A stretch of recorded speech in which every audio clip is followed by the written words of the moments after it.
Cities and opportunities to enhance health and well-being. With us, we have eminent speakers on the dais. Dr. Nicholas Osborne, Senior Lecturer, School of Public Health, Faculty of Medicine, University of New South Wales as Thematic Speaker and Moderator of the session. Associate Professor Melissa Hart, Graduate Director, ARC, Center for Excellence for Climate Extremes, University of New South Wales. Professor Vivekanand, Executive Director, the George Institute for Global Health India. Dr. Mohan K. Dongare, Scientist, National Chemical Laboratory, Pune. Mr. Sanjeev Karpe, Director, Konkan Bamboo and Kayden Development Center. A warm welcome to all of you. We now begin our session with a thematic address by Dr. Osborne, Senior Lecturer, New South Wales. Dr. Osborne is an epidemiologist and toxicologist with research interest in using environmental epidemiologists to examine etiology and pathological pathways of disease in order to contribute to evidence basis in diseases significantly contributing to the public health burden. He has also experience in examining how exposure on environmental may increase health and well-being. Over to you, sir, to deliver the thematic address. Thank you. Well, welcome everybody. I think we've got a little bit of a different style of theme today, and thank you everyone. Hopefully we can whip through our discussions, our speakers, relatively quickly and keep to time, and then we have a little bit of time at the end that we can have our discussions. So, our welcome to health and wellbeing in the urban environment.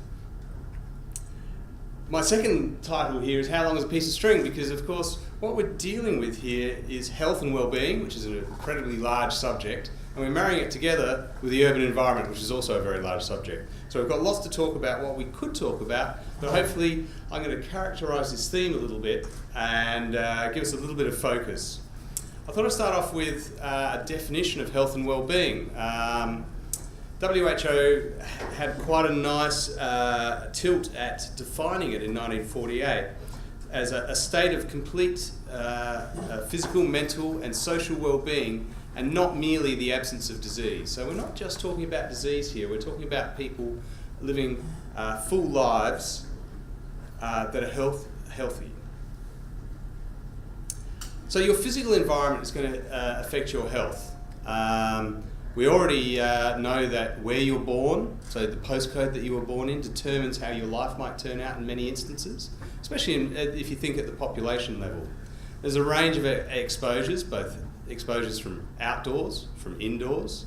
We think about that in the context of medical geography, how your access to community, access to places to exercise, may in fact change your health over a lifetime. And I like this quote from Melody Goodman from Harvard, who said, "Your zip code is a better predictor of your health than your genetic code." And in the graphic here, we've got a picture of how rapidly in the urban environment factors can change. We can see just below that single road there, different types of people living in different areas are going to have different health outcomes. But we're going to especially examine this, especially in the context of the GRIHA conference, through the lens of climate change and urbanisation. That's going to see more people arriving into our urban environments around the world. They're going to be newer arrivals. Is the infrastructure that's already there going to keep pace with these new arrivals? And then thinking about climate change, is it going to be a hotter place? Is it going to be wetter or drier? And how does that affect our health? The people are being displaced by lack of food or water or employment or cultural reasons from their places where they came from to where they come to. And it's sort of been acknowledged now that there's been this rise and rise of noncommunicable diseases versus infectious diseases. Although in many places you're getting the double whammy of having both that rise of non-communicable diseases, but the lingering effects of those infectious diseases. So disease and health becomes very important in these new, changing, dynamic environments. So this is a slide from 11 years ago about what proportion of communities around the world are living in urban and rural environments. So this definitely would have changed, but it gives you an idea about which countries still have large rural populations. And we've got to think about this, about health, how our environment impacts on us. So if we look down the bottom centre, where age, sex and genetics and personality affects our health, then we need to think about moving more distally, more further away from where our health is, and other things that may affect us. So on this slide here, lifestyle, so the choices we make around whether we smoke cigarettes or not, or whether we decide to exercise. Moving a little further away, the community network that we have around us. Our social and economic activities is going to affect our health. Just having money makes you healthier. Of course, the natural and built environment, a firm theme of this conference, is going to affect our health. And then maybe more distally to that, there's a whole range of factors that are going to impact on whether you have a healthy and long life. So, where does the world's population live? Well, about 5 years ago, we crossed the threshold for about 50% of the world's population residing in urban environments. This is a slum in Nairobi, Africa's biggest slum, has about 1 million people residing in it. And when people move to the cities, quite often they end up in this sort of environment. So why do people do it? Why are we moving to cities? Well, there's better employment opportunities, better access to education and health services. Search for a mate, there's more choice. And it's estimated by about 2050, 67% of the world's population will be urban dwellers. So within a generation, we'll have another 20% of the world's population. So we really need to understand how to build healthy urban environments to keep our populations healthy. So there's lots of challenges in this. We have the challenge to balance urban sprawl with urban densification. And with increasing urban density, there's going to be increasing demand for things such as green space. We need to give space to people to live. But along with the benefits, there's also drawbacks. So seeing overcrowding, increased exposure to pollution, social deprivation, and stress-related illness.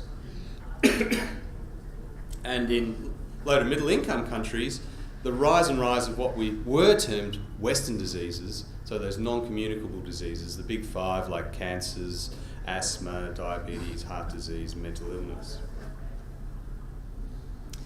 Where's this occurring? Well, we can see from this slide, the red is countries that already have high proportions of their populations living in urban centres, and the green and the yellow is where the action is. That's where the change from rural to urban living is occurring.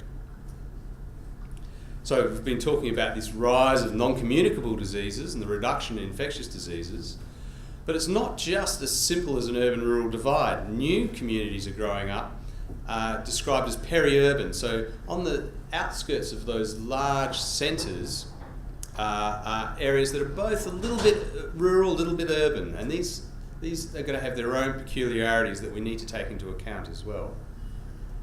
So what are some of the urban health risks? Well, certain infectious diseases are going to thrive in people crowded in crowded living conditions. So it comes along with the territory of that high density living. Acute and chronic respiratory diseases from industrial pollution exposure. Urban lifestyle, so a lot of these are sort of behavioural diseases. Physical inactivity, unhealthy diets, use of tobacco and alcohol. And another one, maybe not thought of so often, is injury through things such as motor vehicle collisions and violence and crime that can occur more often in large cities. We need to remember that almost a quarter of diseases are caused by environmental exposures. Okay? So if we're going to if we want to reduce the burden of disease in our societies, we're going to have to think about those environmental diseases as well. And it's going to be different between low to middle income countries and high income countries. So we need to think about unsafe water and poor sanitation, indoor smoke from burning on domestic cooking stoves, things like malaria and disease burden from vector-driven infectious diseases, urban air pollution from vehicles and industry, road traffic injuries. We see the world suffering about 1.2 million deaths annually. Sanitation. Old diseases like lead exposure, first recorded some 2,500 years ago. We knew that lead mining causes disease. Climate change is going to have an impact, our exposure to extreme weather events and the changes in patterns of disease, and also the production of food is going to change with climate changes as well. There's also things like unintentional poisonings and suicides still have large numbers of mortality every year. So what is it about the ecology of the urban environment that's going to be different and impose health impacts? We need to think about things like water. Where are we getting that from and how clean it is? Air, how climate change is going to affect us. Things like temperature. We're going to be living in hotter cities. We saw some reports today of it being 50 degrees in India last year. Is that going to be the new normal that we have to endure? Having to face up to extreme weather events, whether that be fires or dusts or floods or cyclones. How the plants are going to grow differently. How oceans' productivity may be reduced. And thinking about infectious diseases, how we interact with those wilderness regions and what's our exposures to wild animals, which are reservoirs from many what's termed zoonotic diseases, and just overall population growth with cities. So heat and health, we heard there were some lectures earlier today around the heat island effect, which is going to affect city dwellers. Because we're living in this built environment, it's hotter than the natural environment and it retains heat for longer periods of time. Very important for those workers working outdoors, but also thinking about factory workers in hot climates that are being exposed to high temperatures during their working day. Also field workers and subsistence farmers. Exposures to smoke from bushfires and increasing in amounts of rainfall leading to flooding and health outcomes. So does anyone would like to say what one of the major health outcomes from flooding is? Yeah. Well, so I was surprised at this. Mental illness, because the factors that occur during flooding, people are removed from their normal communities, they're removed from their ability to work, to make a living for their families, and the long periods of time until it gets back to normal, often years, means that mental health outcomes from flooding. So there's not always a direct line between the exposures we're looking at and the health outcomes.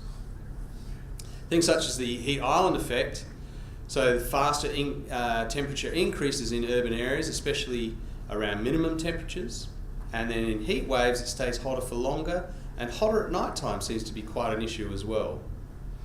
But there are mitigations around this in design of our urban cities. So is it green roof spaces to absorb or reflect heat, better building design? The picture I've got here is a picture of Hong Kong Harbour. Now they built this lovely building and it must be very nice to have one of those apartments looking out over the bay, but what they did by building that, they built a wall. Previously there was the wind could move through the city, through the canyons there, and by putting the building of that design there, stopped that movement of air, which meant the people behind there, who previously had a cooler environment, now had a hotter environment. So this is a design aspect that needs to be thought of in the case of health. We talked a little bit about infectious disease. Well, about 70% of our new and emerging diseases are zoonotic, so they come from an animal origin and they're jumping the species barrier. So there's a number of reasons why we could see increased exposure to animals. So if we build a city, we might start encroaching on animal wildlife reserves, so that urban encroachment, so you become in contact with these wild animals such as bats are great harbours of disease. If you've got a large concentration of people, you have to grow a lot of food, so that animal monoculture and the One Health concept, that if you've got healthy animals, you need healthy humans, and healthy ecosystem all working together to bring health. And also the use of wild animals as protein source, as we've seen with a likely source of Ebola in Africa, and even contact with dogs and monkeys in cities. Now I mentioned the big 5 communicable, non-communicable diseases. So they're high on the agenda in the Western world, but more and more they're on the agenda in low to middle income countries as well. But they're complex diseases with genetics, environmental, behavioural risk factors. So it's going to take a large effort to reduce their prevalence in our society and the burden on our society. But there are ways of doing it. Here's an example. If we want to get from A to B, can we design cities so people walk around them? By walking, they're going to not be so obese and not so prone to many of these diseases. So design is going to be part of the solution. I'm not saying it's going to be the whole solution, but we need to think about that when we're designing our future cities. There's an ecosystems approach to examining this. I suppose medicine in the past, a disease like cholera, there's a famous example in London where they actually took the handle off a water pump, stopped people using that water supply, and that eradicated that instance. But that was back when things were a little more simple. Today, the cholera pandemic that we have has been on the go since 1961. Okay, so it's a different type of approach that we're going to need to combat these disease systems in the modern world. Another example, the use of DDT, fantastic for removing mosquitoes, and in the short term, that's probably fantastic. But there's problems with using DDT. You might get resistant mosquitoes, it's going to affect the bird insect imbalance, it's going to affect deplete your wetlands of fish, which may in fact lead to more malaria in the future. So these complex problems, I'm painting a very complex picture, I know, but these complex problems are going to need complex solutions. And there's lots of disadvantages from using some of these ecological health models that tend to be very human-centric, long timing cycles. We no longer know what's normal. For instance, 100 years ago we all had parasites that we don't have any longer. Is that what happened in the past normal, or is what happening now is normal? So we're designing a new future at the same time. Part of that design process is co-benefits. This has been talked about quite often in the talk. So things like, have we built a city that you can ride around on a bicycle? Okay, so that has great benefits in it, reduces the amount of carbon being put out into the atmosphere, but people are exercising as well, so it's good for their health. So is it possible to get these multiple benefits out of things? The use of public transport and mental health, building green space. Green space has many advantages. Just the fact that it gives somewhere for people to meet sees an increase in mental health and social connectiveness, building resilience in new communities, as well as the other effects such as reduction in obesity, which is linked to many of the diseases that we're having to face up to today, but also exposure to a different range of bacteria, meaning we've got healthy immune systems and reduction in our inflammogenic environment. Other things of having green space, well, you can reduce flooding. You build your green space where there might be flooding and you don't put your housing there. Reduction in noise, capture of carbon dioxide and dust, and a reduction in the urban heat island. It also allows people to value nature, to value things like green space. It's more than just a park. It's actually an investment in your health. And without that park being there, it might take 10 years off your life. A very hard proposition to sell because it's so distal between having that park there and you imagining getting that extra 10 years of life, but by having it there, it makes people value nature in some way. So I think part of what we're hopefully going to discuss a little bit today is about that planning and design for health. So which existing conditions for health and wellbeing in India and those linkages made with current planning of cities and design. Can we design, we know we're going to have bigger, better cities in the future, but can we design them better? Is the approach to designing and planning these sustainable cities or a habitat to promote health and wellbeing for the occupants of those cities? And are there specific projects that we can nominate and share that have worked in different places around the world that we can slot into some of the design going into the future? So just to come back, to one of those earlier slides, I think this would be great if this discussion could, we were talking about health and well-being, but it's not just the absence of disease, it's about healthy living, having long, healthy, happy lives. And I think I might, just to flag this, there are umbrella organisations around the world. I'm a member of this one, Healthy Polis, which sees this nexus between climate, health and sustainability. So though many ideas are out there, so get in contact with these types of organisations if you're interested in this area, and maybe some of those ideas are transferable across cities across the world. So I might finish up there and get our first speaker on, and then we'll hopefully have a talk at the end. Great. Thank you, sir, for such a wonderful remark. I now take the opportunity to introduce Associate Professor Melissa Hart, Graduate Director, ARC Centre of Excellence for Climate Extremes, University of New South Wales. She has developed a national cross-institutional graduate program which has reimagined the traditional Australian PhD. Melissa is a strong advocate for gender equity in science and is the chair of the Australian Meteorological and Oceanographic Society's Equity and Diversity Committee, and a proud participant of the 2018 Homeward Bound Women in STEM Leadership Initiative. Ma'am, over to you.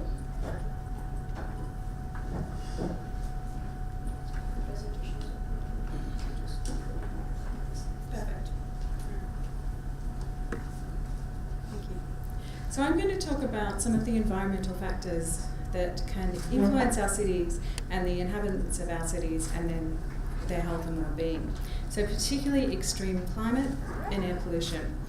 This photograph was taken on the top of the Matthews building at UNSW. This is the building which I sit every day.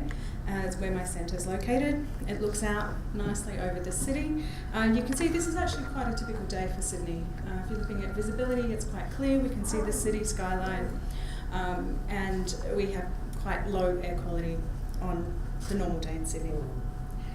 But moving on, so UNSW has a grand challenge on climate change that we've been working on for the last few years, and one of the key outcomes of this was a climate change, air pollution and health in Australia blueprint. So these blueprints were set to set out necessary actions to minimise the risk of climate change and air pollution to human health in Australia. And the blueprint came out with 4 main goals and recommendations, with the thoughts that these are all actually interconnected and acting on one will have benefits for the others. So they were strengthening our air pollution regulations, committing to 100% renewable energy by 2050, promoting sustainable, livable cities, and managing health risks resulting from poor air quality. So what I'm going to do with this presentation is just give you a couple of examples of some of the research that's come out of UNSW and from my colleagues in our centre that really acts on these goals and recommendations and looks at that link between climate, extreme climate, air pollution, and health. So remember that photo I showed you? This is Sydney on a day when we had poor air quality. And this is the first study I'm going to talk about. So you can see the city skyline's gone, particulate matter concentrations, both PM10 and PM2.5, are exceeding World Health Organization standards. Now, interestingly, this day came about due to what we call hazard reduction burning or prescribed burning. And this is actually a planned burn in the areas of bushland around the city where we're trying to prepare the bushland before the wildfire season of the summer. So it was a planned activity that resulted in quite poor air quality, and it happened over a weekend, and actually over Mother's Day weekend in 2016. So it was a weekend when there was lots of people had outdoor activities planned, and it took people by surprise. People were not prepared for it.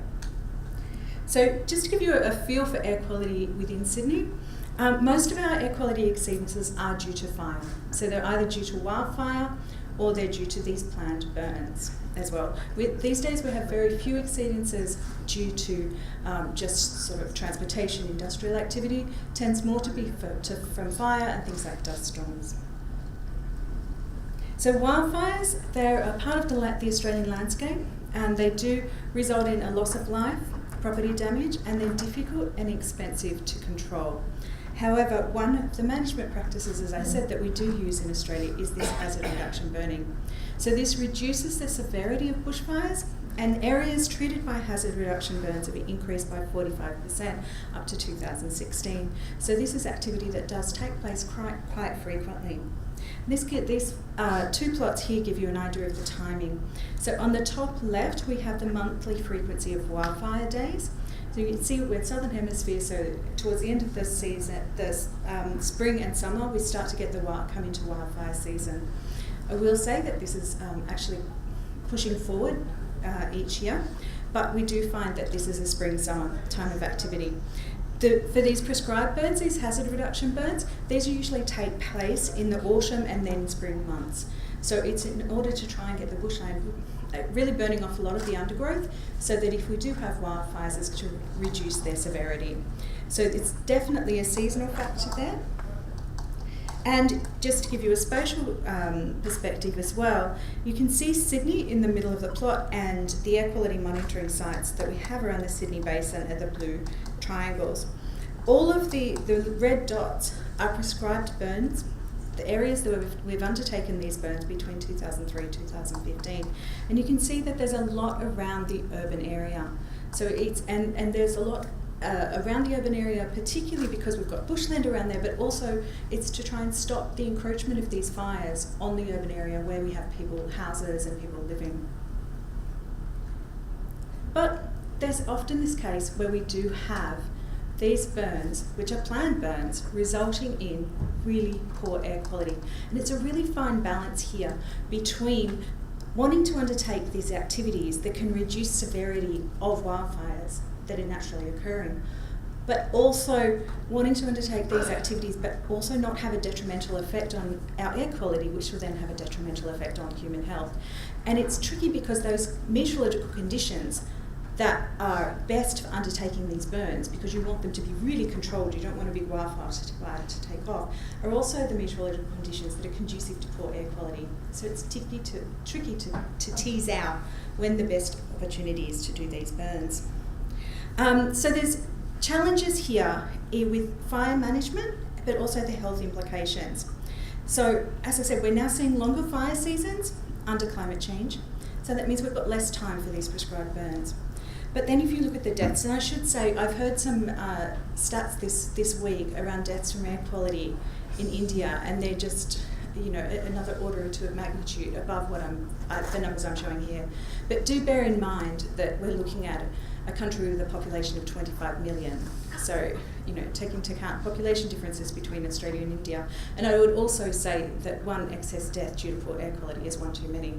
So here we've got data from 2001 to 13, which shows 197 premature deaths from the smoke related to all fire events. Yet 77 deaths from the century, so from 1901 to 2011, from deaths directly attributed to wildfires. So this is actually people being burnt in the fires. So we're having more people die due to the smoke effects than we are actually to the fires. And then also there's ecological, economic and property losses from the wildfires. So one possible solution we came about was to improve this decision-making process for scheduling these types of burns. So and the idea is if we can do this, we can reduce their potential impacts on air quality in populated areas, but also hopefully also reduce the severity of wildfires. So we did this by looking at burn days over about a 15-year period and comparing the meteorology for high versus low PM2.5. So these were all days where we had these prescribed burns. We looked at the high pollution days versus the low pollution days. We undertook some quite complicated statistics that you'll be pleased to know I'm not going into, but these are the key findings, and you can have a look at the paper if you want to read about the complicated statistical methods. The key finding we found was that it was the conditions right in the early morning that really made a difference. So that really differentiated those high pollution versus low pollution days. So it's before you've got the increase in the boundary layers, so overnight inversion, stable conditions for those that know their atmospheric science. But really key point of view. And what we were finding was that those that were managing these fires, that's the time of day they were igniting them. So a possible solution here is to simply delay the ignition of these fires by a couple of hours, and that can reduce your air quality but still allow this work to go ahead. The next example I want to give is with respect to extreme heat. So this is a plot of historical heat changes in heat waves from 1950 to 2014. And this is looking at cumulative heat wave exposure. So this is the cumulative exposure of heat waves over one season and the change over time. And if you just zoom in here on India, and you can see that there's a significant increase in these in heat wave exposure over this time period. And this is expected. We also expect more heat in the future. So again, now I'm bringing it back to Australia, but you see the same sort of results for India as well. So we have a warming climate, which we're all aware.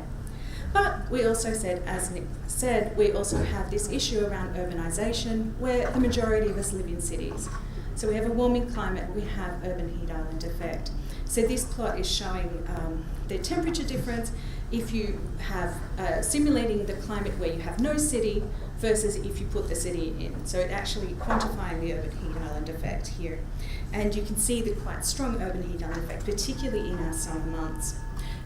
We've also, within this work, looked at possible cooling mitigation experiments, so including things like increasing vegetation. Interestingly, here we found that it did decrease temperature, but it also increased humidity.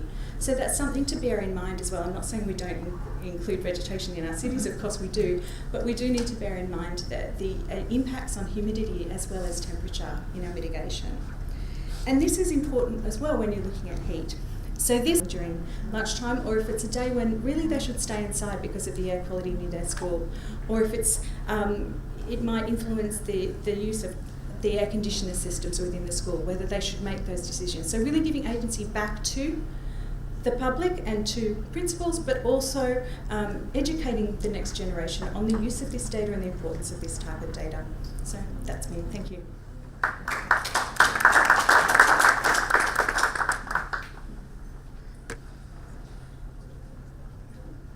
Thank you, Professor Melissa. It was an interesting presentation, and especially the last slide of yours. I mean, I could also relate to one of our variants of GRIHA where we focus very much on, children's and how you can engage. Wonderful presentation. Thank you so much. I now take the opportunity to introduce Professor Vivekanand. He is the Executive Director at the George Institute for Global Health, India, and the James Martin Fellow at the George Institute for Global Health, University of Oxford, and the President-elect of the International Society of Nephrology. Professor Jha is recognized as a global expert on kidney disease and focuses on emerging public health threats globally and in India. He currently leads research projects operating in more than 20 countries. He is particularly interested in using multidisciplinary approaches and innovations to address the system-level health and economic challenge posed to humanity by non-communicable diseases. Over to you, sir.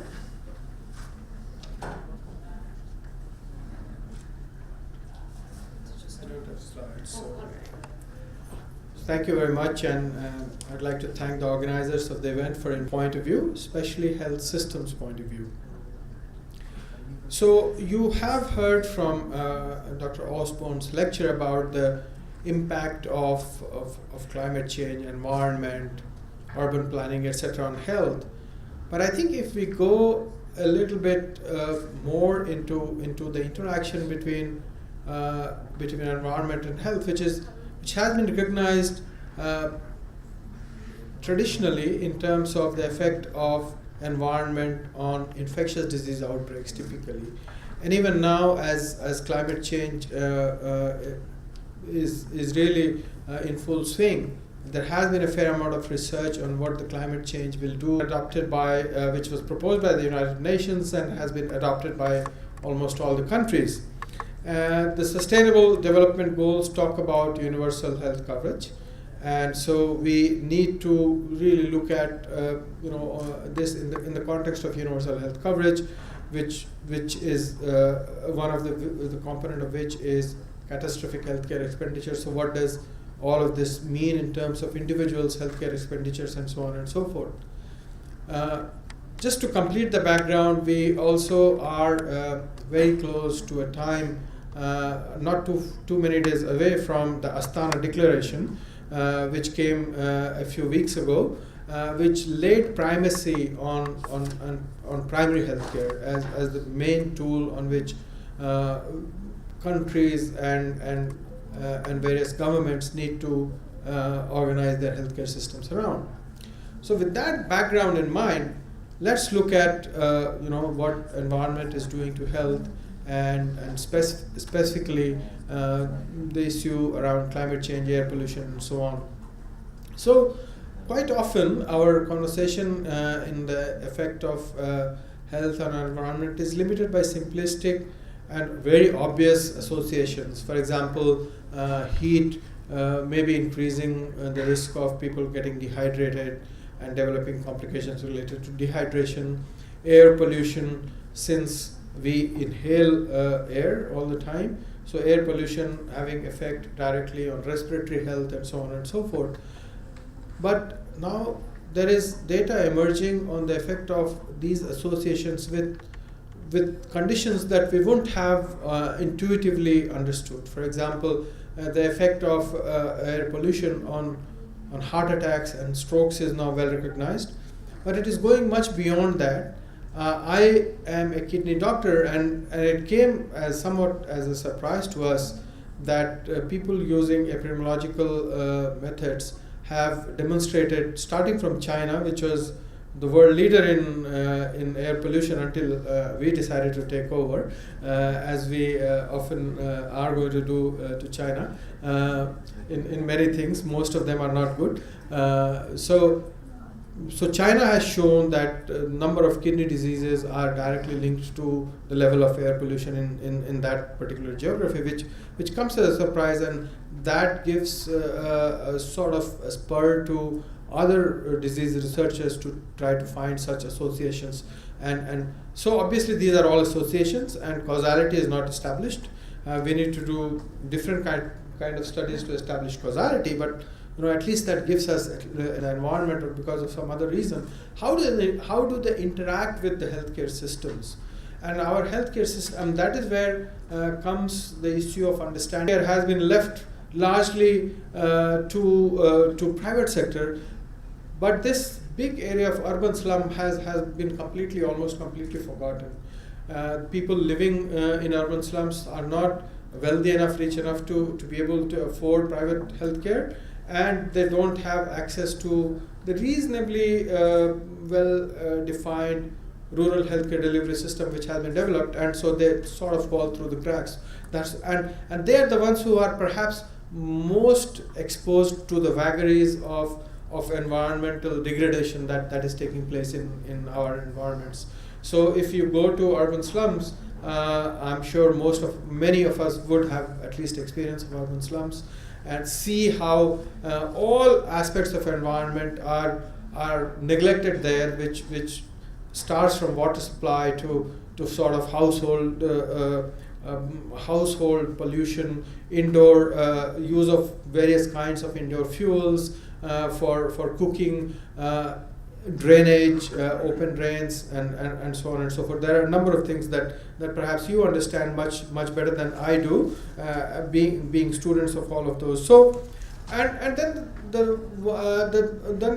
related thing to say is a complete lack of interaction between planners, especially urban planners. There is hardly any planning in rural areas in India, but urban, we do have this, at least this well accepted term called urban planning.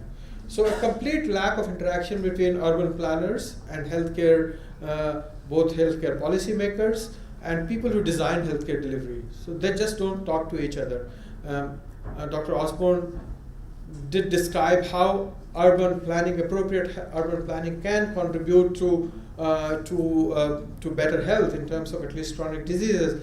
As a practicing physician, we often talk to our patients about the need to do regular exercise. We are concerned about the emerging problem of obesity and overweight in our country as we are around the world. And we tell our people to go and do regular exercise, but where would they go and do their exercises? They don't have any walking tracks, and even where they can walk, they are always concerned about the problem of pollution and so on and so forth. Even I, when you introduced me, you did mention that I worked for part of my time in Oxford. When I am in Oxford, I can easily cycle to work, but cycling to work in Delhi is more or less inviting all kinds of trouble, immediate as well as delayed. So I think, so those are the kind of things that that often we don't think about. We do think about designing ugly flyovers and ugly overhead, metro rail tracks. But what they are doing to not only to the aesthetics but also to health of the people that live there is something that we often don't discuss as much as we should. I won't go into the technical details of what healthy urban planning should be because I'm not an expert in that, and so I would be making a fool of myself if I even start talking about it. But I think, if at a broad level, at least if we can talk about how do we promote healthy lifestyles and how do we facilitate social cohesions and which leads to development of networks which at least talk to each other. I think the other things which are somewhat, which at least apparently seem somewhat remote to health, but they're also important to health. For example, access to good quality housing and employment opportunities and educational resources, appropriate leisure resources, etc. They seem like they are not connected to health, but they are. I think if we think about it, we also need to think about can urban planning provide spaces to encourage local food production, for example, and reduce dependence on. We all come from at least a generation or two generations away, where it was very common in India for people to grow their own food in their own homes, at least in small gardens that they had. But at least in urban India, that's more or less completely disappearing. So can we do something about that? There is a big again, something which seems somewhat remote is the issue of road traffic accidents, which is really deeply which is a big problem in India, at least. I mean, the number of people who die of road traffic accidents in India is almost between 1.5 and 2 lakhs. A challenge is that no one knows for sure. I mean, even the data is not there. And how can we do that? How can we encourage safety and a sense of security? And ultimately leading to a development of sense of equity and a sense of social capital, that the people feel where they live, that they really have a stake in development of the place. Of course, water quality, sanitation, etc. is old hat. I think everyone knows about it and everyone talks about it. Reduction of emission, etc. is also more or less the same. And eventually, as we think of the future, we already are in a situation, at least in South Africa, where water is getting heavily rationed. And what are we going to leave to? What is the legacy that we are going to leave to our next generation? So, I think these are a few issues that I would just like to raise in terms of framing the debate in the wider context of healthcare delivery, design of healthcare systems. So healthcare system design should be as important as urban planning. And so, where people go to access their healthcare, how do they interact with healthcare delivery, and the flow of the various systems that are important for healthcare delivery in an urban context. Since this discussion was meant to be mostly around urban planning, I think I thought these are a few things that I would like to raise, not in the spirit of maybe providing answers, but at least to raise questions, so that those of you who are actually involved in these things, you can go back and maybe take back to your colleagues and your friends, and hopefully this conversation will expand and include more people who can make a difference. Thank you very much for your attention.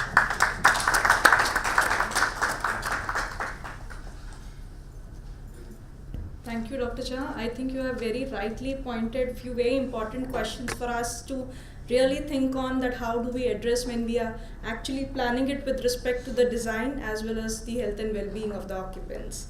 I now take the opportunity to introduce Dr. Mohan K. Dongare. He is a scientist at Catalysis and Inorganic Chemistry Division of National Chemical Laboratory, Pune. Dr. Dongare has won 2 national awards for innovation, one for the green process for nitrobenzene manufacture, and the second from titanium wonder gel for removal of organic contaminants from industrial waste in 2010.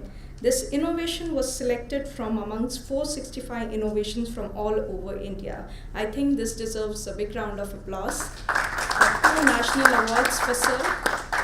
So I request you to please share your experience.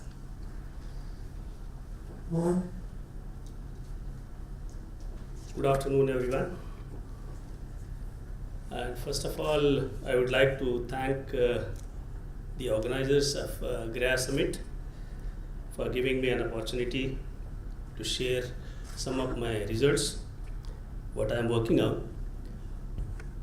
In fact, we approached GRIHA for certifying or registering one of my product under green category.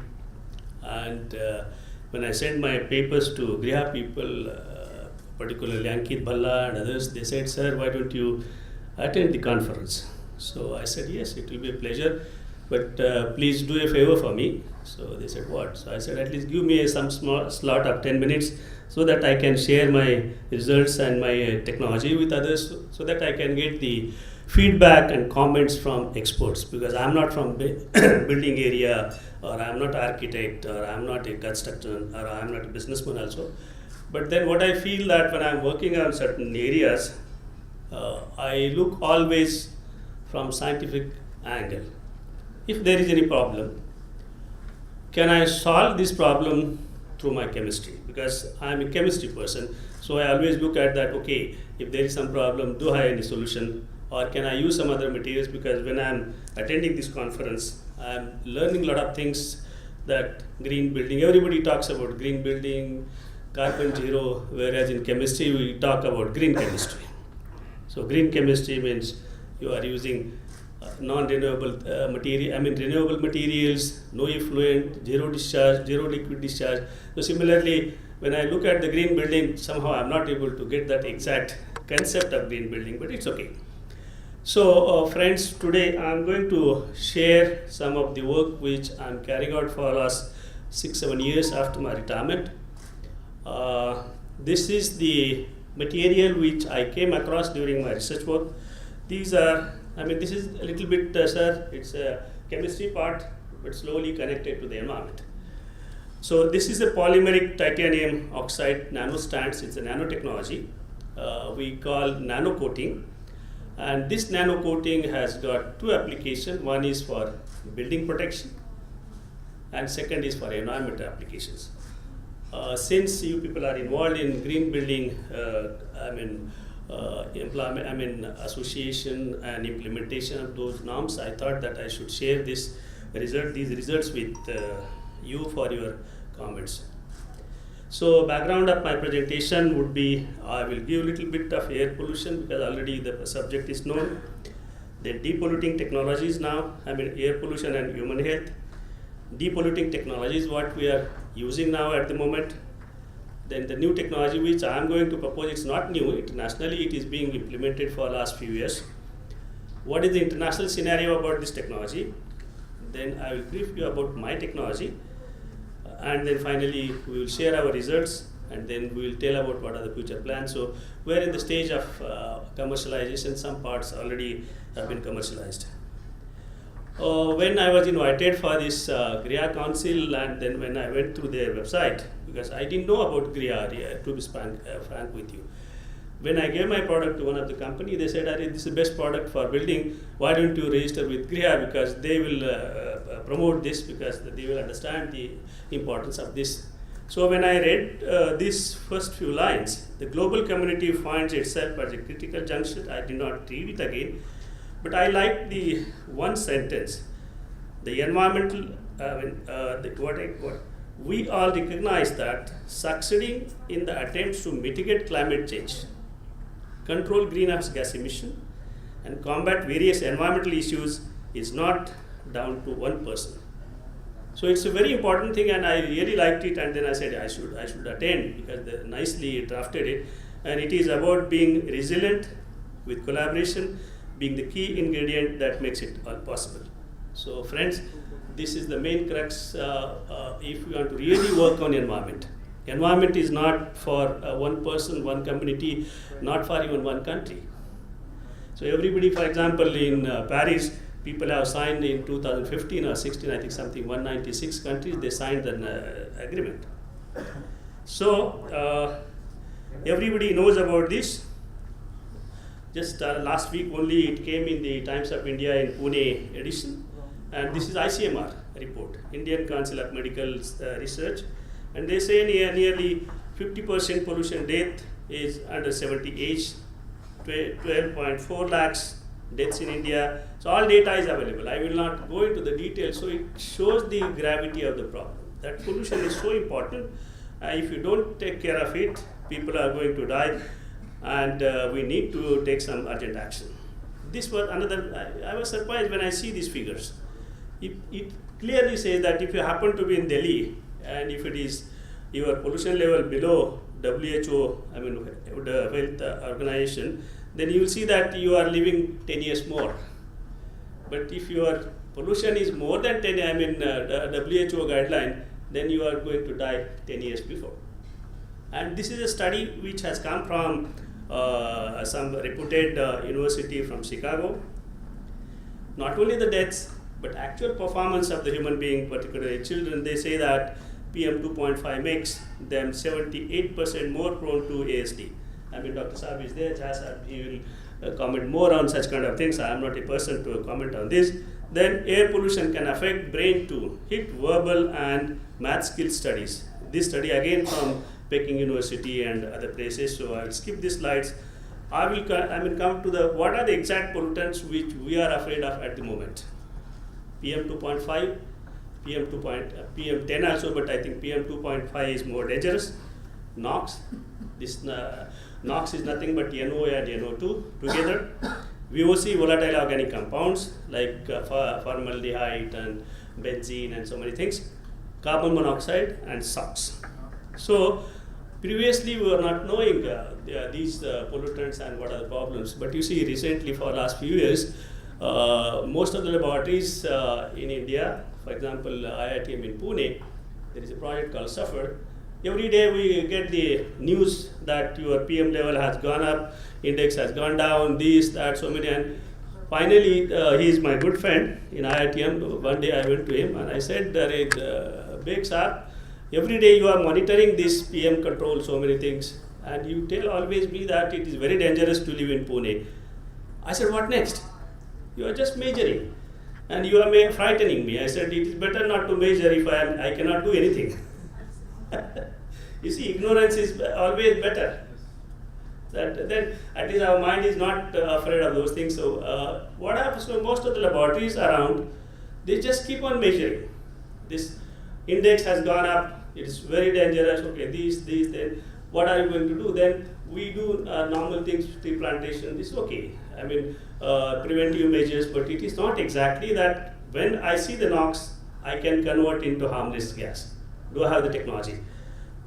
For that purpose, automobile industry is far better than what we think now. Automobile people, they have, if you see their exhaust gas, it has got PM, it has got NOx in ppm level, whereas in the atmosphere it's ppb level. You have VOC, everything is there, but they have exhaust treatment system. This Euro 1, Euro 2, so many standards are there, and now Government of India is going to Euro 6. Now this particulate matter, NOx level, SOx level, everything will be so low that, I mean, unless until that certification is there, but that technology they have developed. Whereas in urban air, cleanliness, do we have anything? We don't have anything, that kind of technology.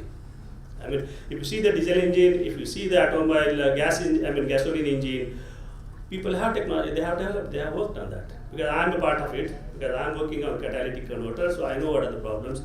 Initially they have DPF, diesel particulate filter, diesel oxidation catalyst, then DeNOx catalyst with urea solution, then removal of ammonia. So you will see under your car, if your car is after 2020, you will have a big pipe having so many gadgets, so many sensors. So your car will be more expensive, that much at least you can keep in mind. So these are catalytic converters which are doing for automobile, and at the most recently these air purifiers have come. and their cell has been increased like every year 20%, 30%. What these air purifiers are doing, they are just filtering the air. They are taking care of 2.5 PM. What about the NOx and VOC and CO? Nothing. It just goes back. So at the most, sometimes some air purifiers, they say that we are putting activated carbon, but that activated carbon also gets saturated. So people don't change it. So what next? And I'm working for the last 5-6 years on this process. This is called photocatalytic oxidation of pollutants. It is something like opposite to photosynthesis. In photosynthesis, by trees, what happens? You take CO2, you take water, and you generate sugars. You take CO2 from atmosphere, plant takes CO2 from atmosphere, sunlight, water, and it generates carbohydrates. In this case, it takes the hydrocarbons and converts into CO2 and water. It's oxidation. It's a reverse of photosynthesis.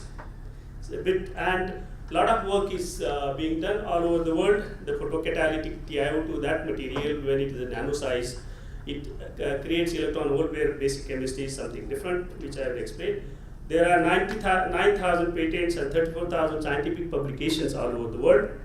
And this is being used now all over, like water pollution removal, PCO, photocatalytic oxidation for self-cleaning glass, and so many things. And today, it is a business of 2 billion worth per year, particularly in construction area.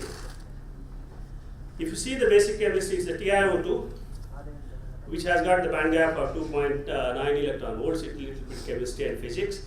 Once you expose to sunlight or UV light, you generate electron hole pair, and this electron hole pair reacts with oxygen, gives you superoxide, or it reacts with your H plus hole.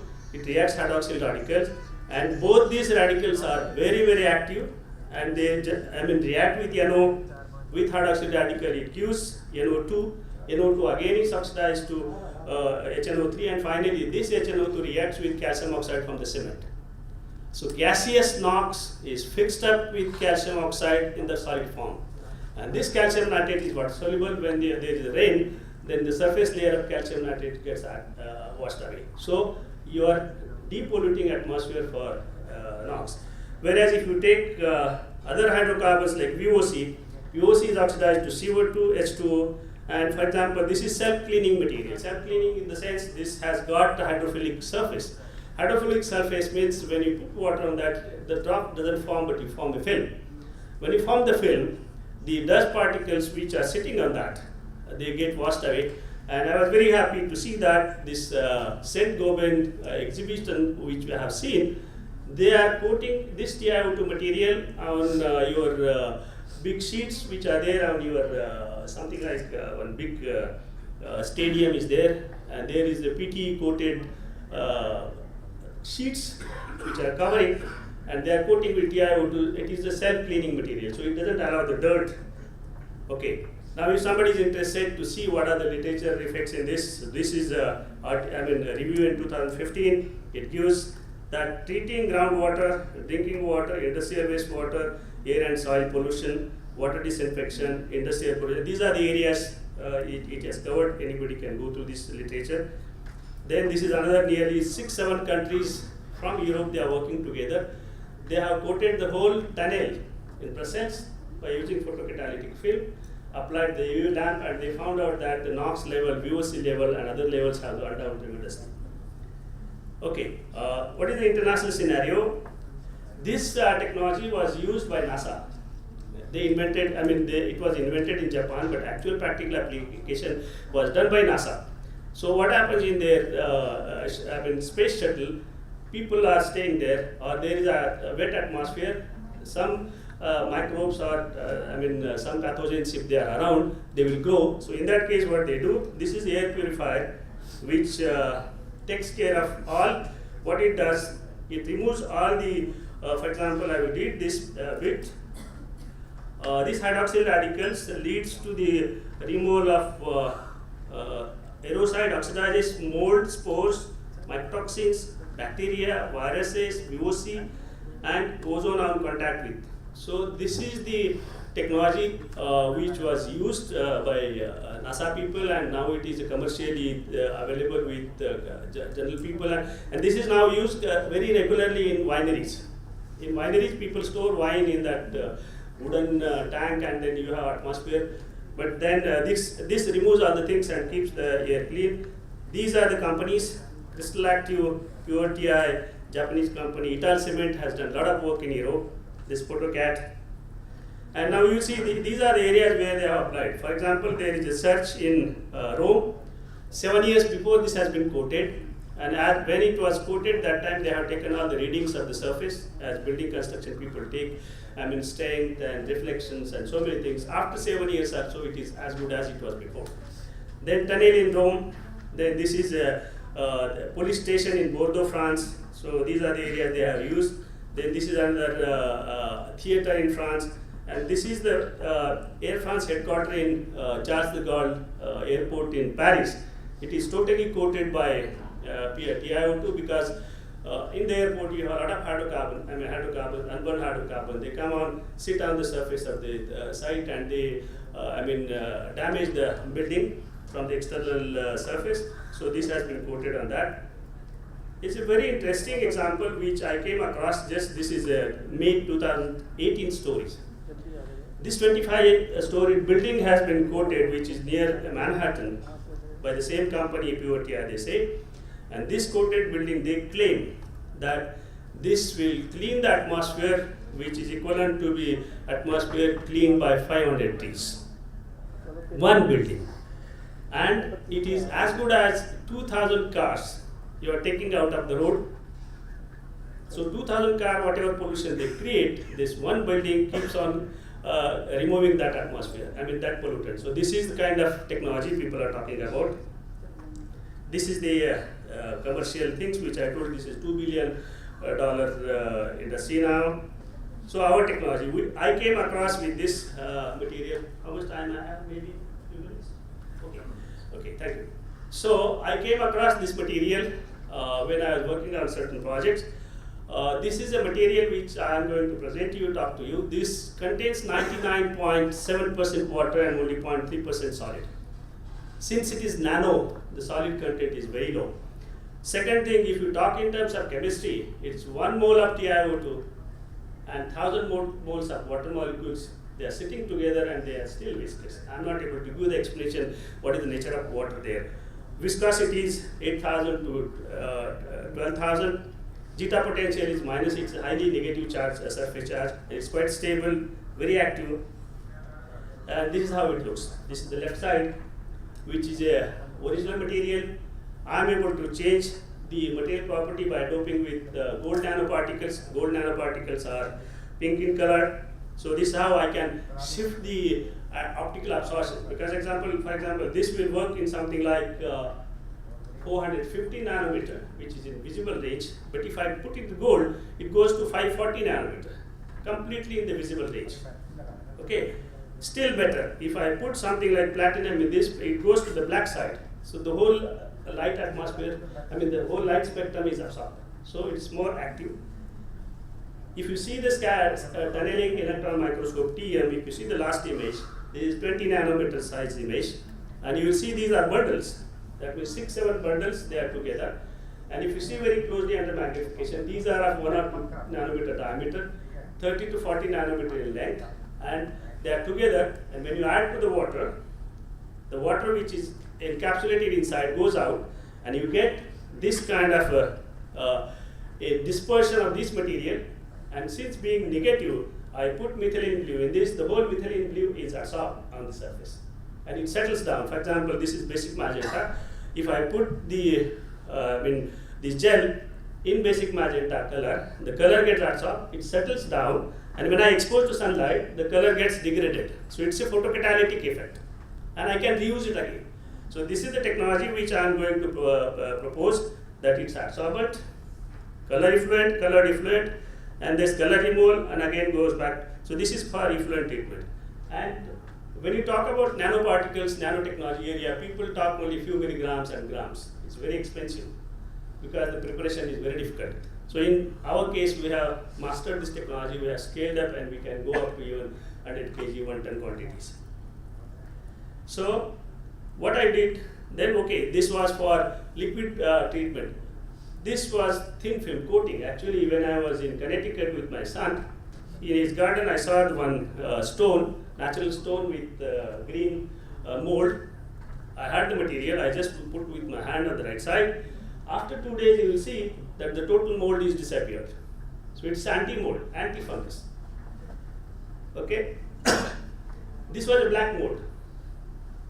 Another big stone in his garden, black mold. If I put this coating on that, the black mold also is removed. And this is the same stone below on the left corner. It was with the green mold all over. When I did the coating, it completely, I don't know whether you are able to see properly. It's completely, green mold has been removed. So this is for protecting the building from mold formation.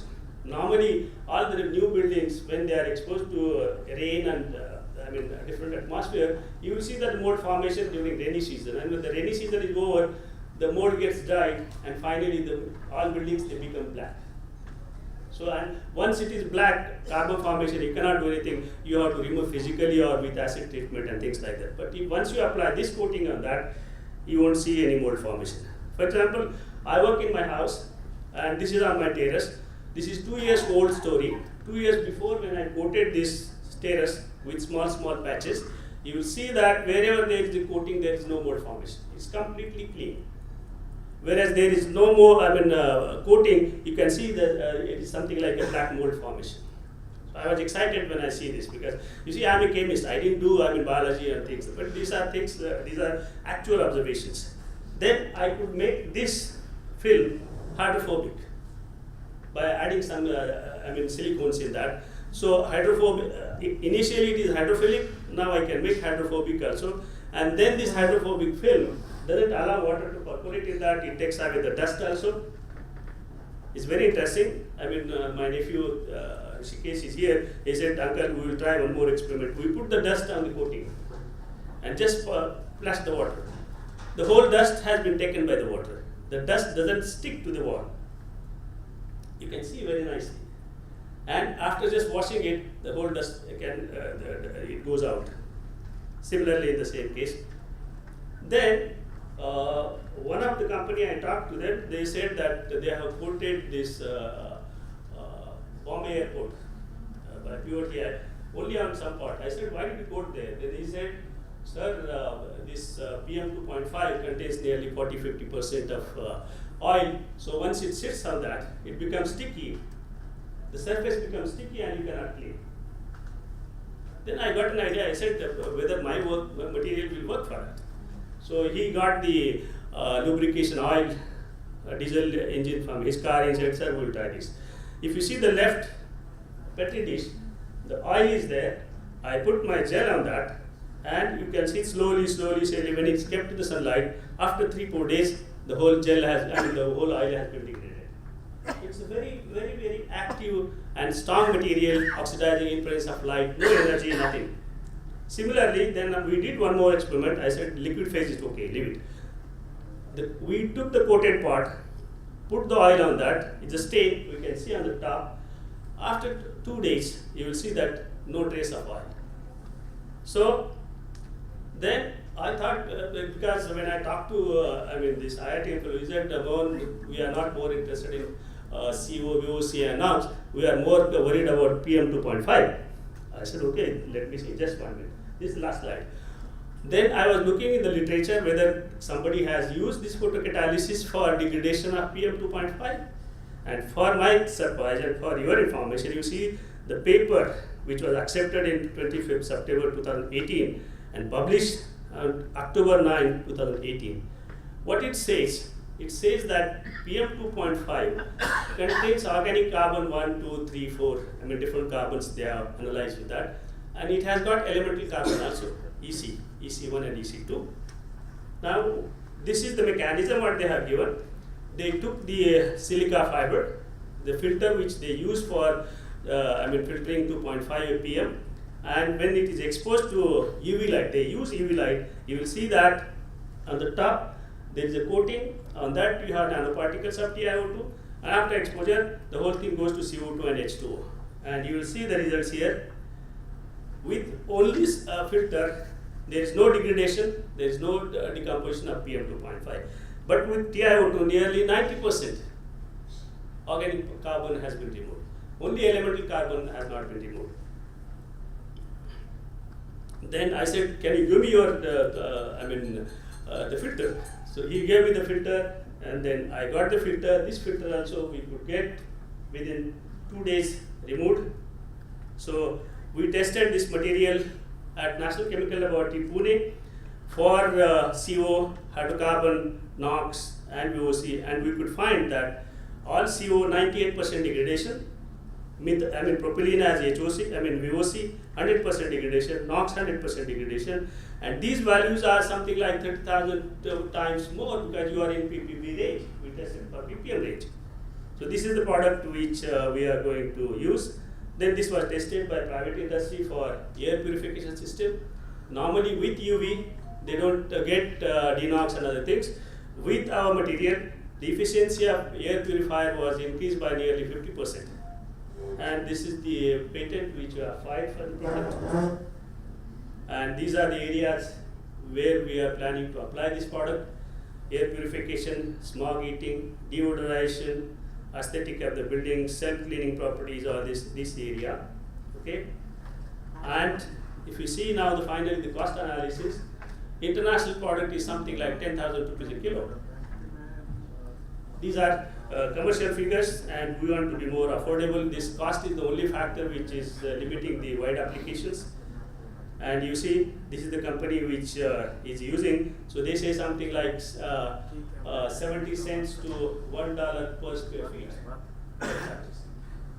So what we are looking for, we have support to propagate this technology, propagate this product, and what we are planning at the moment, we are planning to go for large-scale air purification systems, particularly like we talked to this Indira Gandhi airport people, and they have problems for these kind of things. So we are planning to use air purifiers in these public places. And thank you very much. Thanks a lot. Thank you.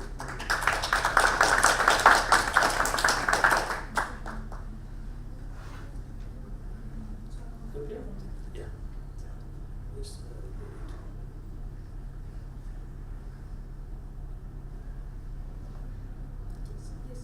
Sir.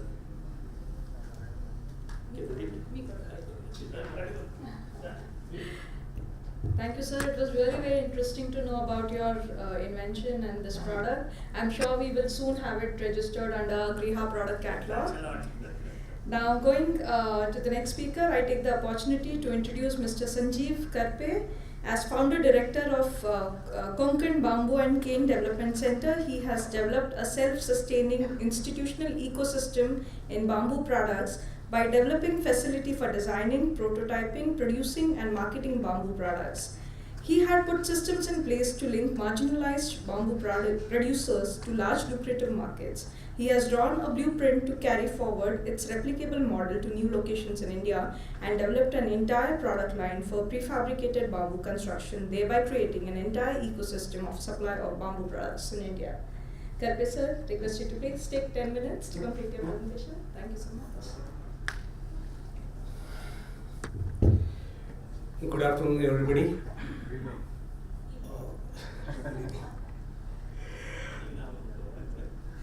So, you have heard about air pollution, no? And Dongare sir was telling that just measuring is not going to help us. And if you see most of the construction material, while producing that material, you emit a lot of carbon. And carbon is the major issue, major content in your air pollution. So, what to do? If you ask manufacturers to stop down the factories, and if you ask the people don't use car and use cycle, it is not going to happen. So, what is the solution for this? How you and me can be a part in combating this climate change issue. So bamboo is a material which absorbs 100 tons of carbon every year per hectare. Okay, and if we start, just absorbing is not the solution because bamboo on its own is not durable, and if we don't use that bamboo for a durable product, then that bamboo will biodegrade and all the carbon which is fixed inside will again come into atmosphere. So now we need to see how we can use bamboo in day-to-day life as well as for building. And if you see this scenario, India is the second largest bamboo producing country. But converting bamboo into product, India's name is not there in top 15 countries list also. Smaller country like Vietnam, Singapore is there, India is not there.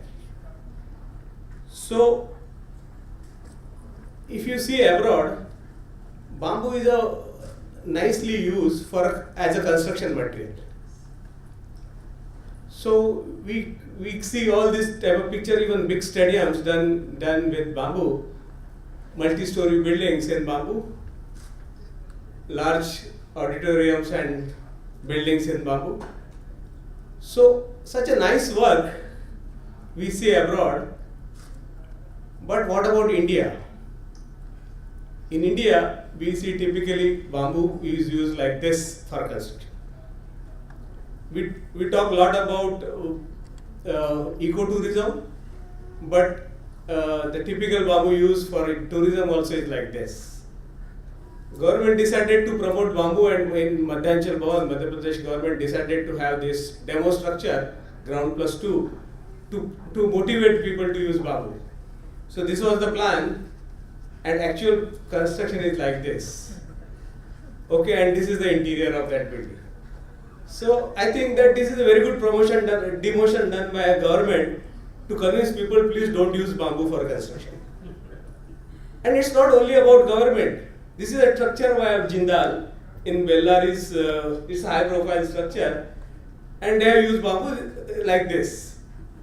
So all these examples, this is the images in a Google's office in Hyderabad. Bamboo is used in such a shabby form. So even an international company in India, the moment you want to use bamboo in India, then I don't know what happens to them. This is a structure in Prime Minister's office residence, and see the bamboo, how bamboo is used. So we thought that let's see what is the problem. Why everybody knows that bamboo is an icon of sustainability, but we are not using this material. So the reason we found out is in bamboo is wild in India, and if we compare it to China is cultivating bamboo. So the pole out of wild bamboo in India is like this, and Chinese pole is like this, straight uniform. So we contacted NBAR. NBAR is an intergovernmental international body dedicated for research and promotion of bamboo, consisting of 41 member countries, and asked them to help us.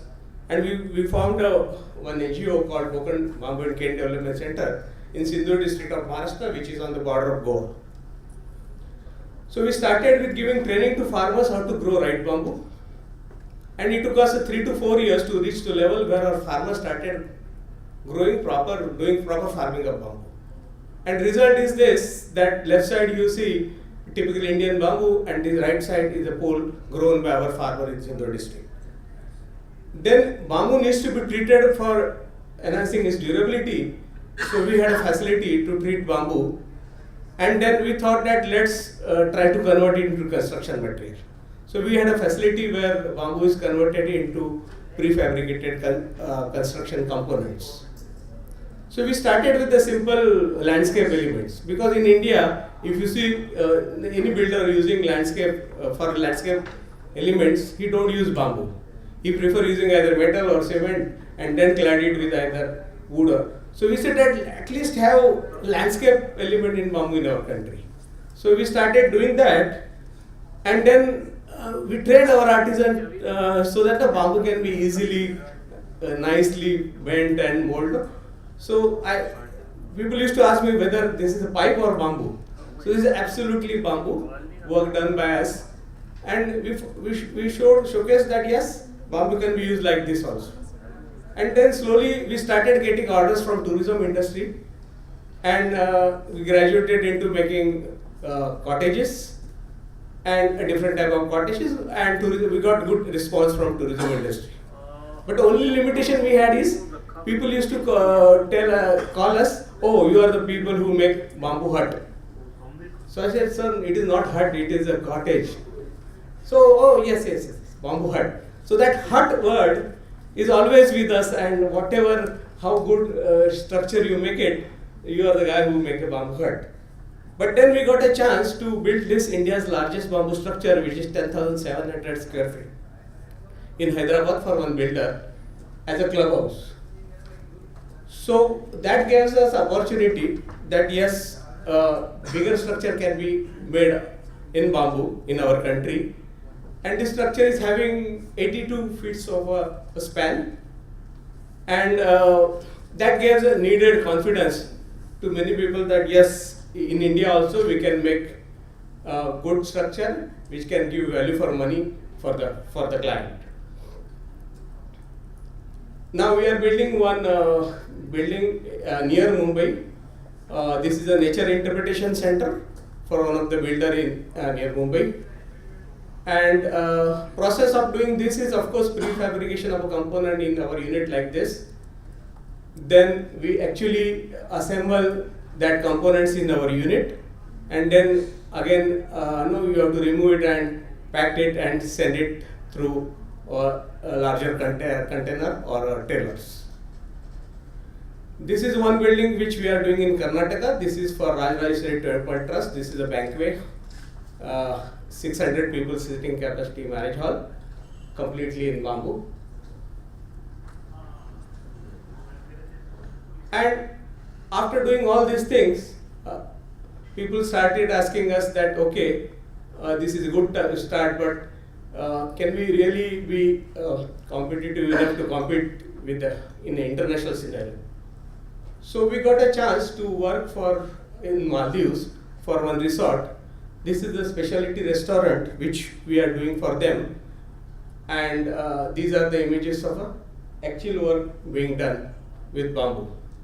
So it shows that yes, with Indian bamboo, Indian technology, we are competitive enough also to compete in the international market, and get we got a repeat order from this client, which shows that our product is competitive enough in the international market. Then the bigger challenge is how to work with the government. And so we thought that let's go and work with the PWD, Government of Maharashtra. So everybody said, don't do that, don't dare to do that. I said, why? Because ultimately we need to convince our government, our system. And when we approached to the PWD, we found such a fantastic experience. Everybody said, let's do it. We need to do it in our country. Last so many years, we are seeing just pictures of a good bamboo structure done abroad. Why not do it? And we got a chance to work with PWD Government of Maharashtra. This is the building which we have done. Again, the prefabrication, and this is the images during the construction.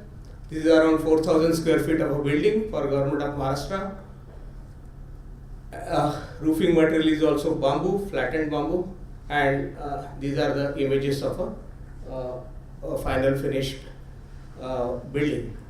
And that gives a needed confidence to the government that yes, we can do this. And now, Government of Maharashtra has taken a decision to do 160,000 square feet of all buildings in bamboo. It's a campus in Chandrapur, and we are doing it for them. Around 30% of work is already completed.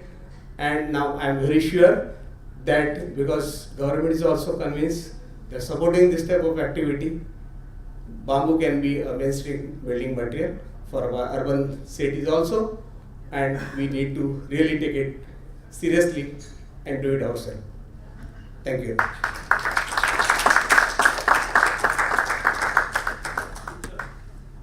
Thank you, Karpe sir. Just to add on, mentioned is rated under GRIHA, and soon it will be getting, once it is completed, it would be getting GRIHA rating as well. So it is one of the prestigious projects using bamboo to the maximum as the building material. So before we come to the concluding part of the session, I would like to felicitate a few of our associates who have been passionately promoting GRIHA, the National Green Building Rating System, and also training professionals. I would now like to request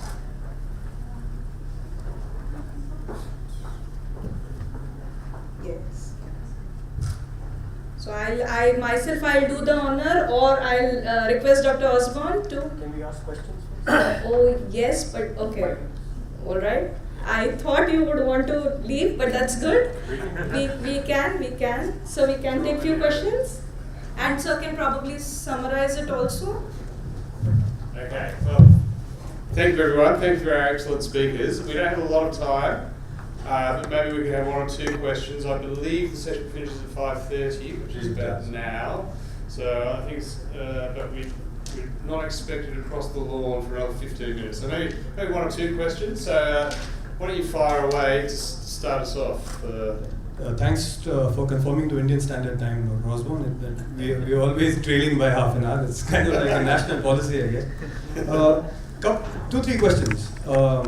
I was one of the founder members of GRIHA, worked for 6 years in GRIHA, and then started off on my own. I also teach at the School of Planning and Architecture. Now, one of the things that we've had as a concern is that if we go out into the rural areas in India, and this is also directed at Professor Hart, the PM10 and PM2.5 levels in places that do not have any line or point source of pollution are quite high, particularly during the harvesting season.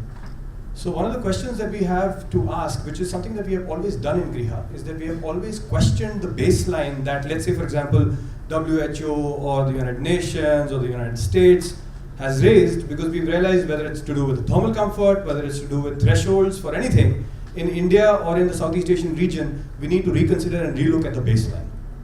So when we talk about the WHO baseline of 60 micrograms, and that's what it is all across the world, temperature conditions are different, pollen levels are different, biodiversity levels are different, people's tolerance and thresholds are different. Is there any possibility of working in collaboration with the University of New South Wales on perhaps examining baselines in a country like India? That's number one.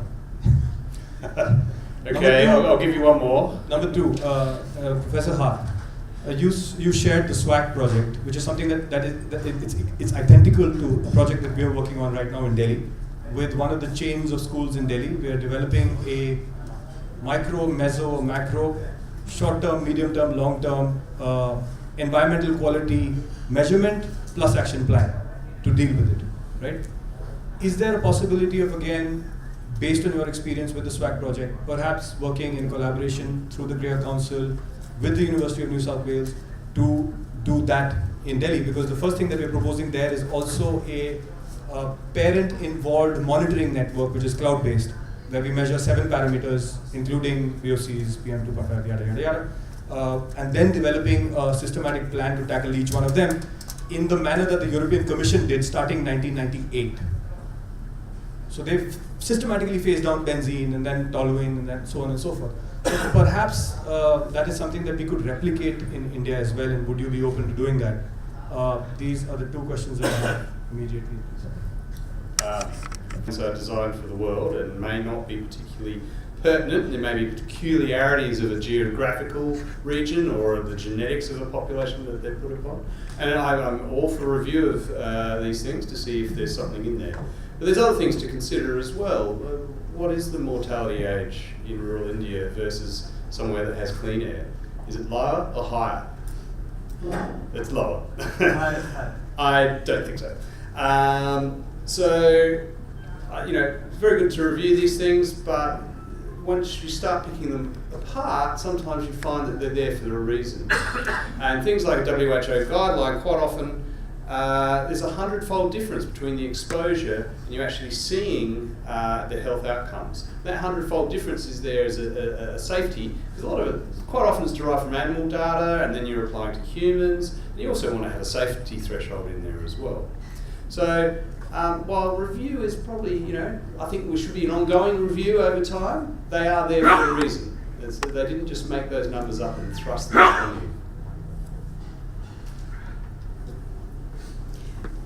I guess a follow-on from that as well. So what we found with the prescribed burns in Sydney was it simply came down to just practices, what people had been doing for decades, not realising what the impacts were, and the fact that a simple change in time of day could have a significant impact. So I do wonder if there's some parallels there with the harvest burning. That could be something worth exploring.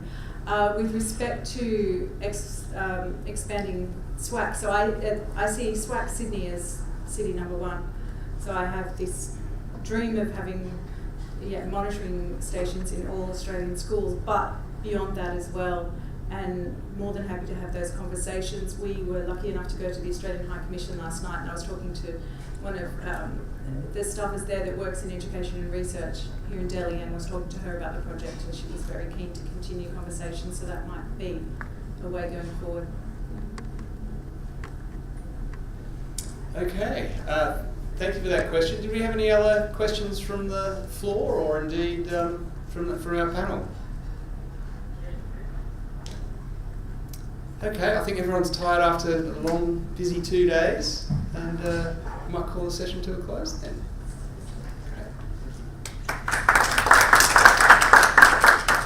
Thank you, Dr. Osborne. As a token of appreciation, I would request you to please present it to Professor Melissa Hart. Dr. Osborne, request you to please present it.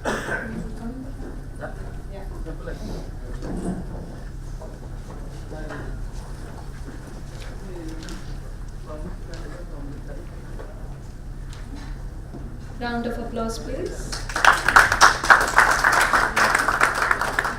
Professor Vivekanand.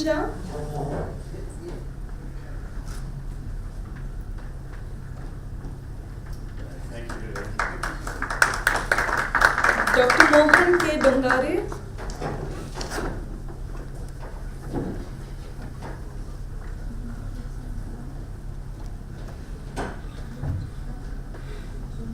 Mr. Sanjeev Karpe. I request Gagan, manager of Southern Regional Zone, to please come and give a token of appreciation to Dr. Osborne.